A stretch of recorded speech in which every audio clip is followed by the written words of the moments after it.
Et si un animal pouvait se nourrir simplement en captant la lumière?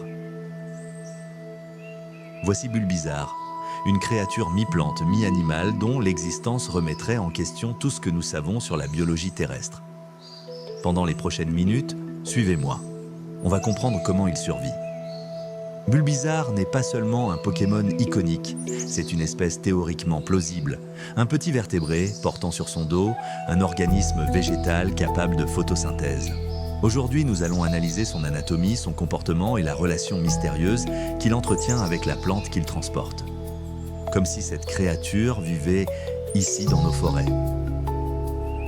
Dans notre monde, Bulbizarre évoluerait dans des zones tempérées et humides, des forêts denses où la lumière traverse les feuillages par endroits, suffisant pour alimenter son bulbe, mais aussi pour lui offrir une protection contre les prédateurs.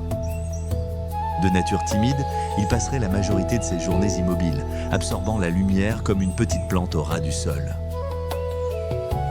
La nuit, il se déplacerait pour chercher des insectes, de jeunes pousses ou des fruits, car la photosynthèse ne suffirait pas à couvrir tous ses besoins énergétiques. Anatomiquement, Bulbizarre ressemble à un petit amphibien terrestre. Son corps est compact, bas sur pattes, idéal pour supporter le poids du bulbe. Ses muscles dorsaux sont plus développés que ceux d'un reptile classique, permettant de stabiliser la masse végétale. Son système digestif, lui, est hybride. Il peut digérer des végétaux tendres, mais ponctuellement aussi des insectes. Une adaptation logique lorsque la lumière manque. La respiration est assurée par un poumon unique, large et très vascularisé.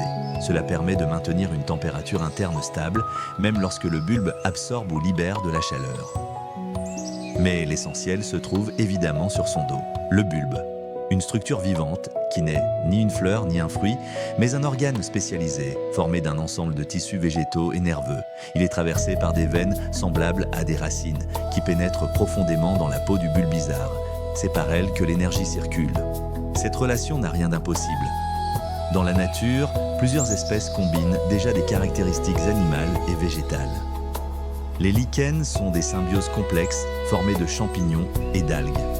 Et certaines limaces marines, comme Elysia chlorotica, intègrent directement des chloroplastes dans leurs tissus pour pratiquer la photosynthèse. Bulbizarre pousserait cette logique plus loin. Cela lui offre un avantage évolutif considérable.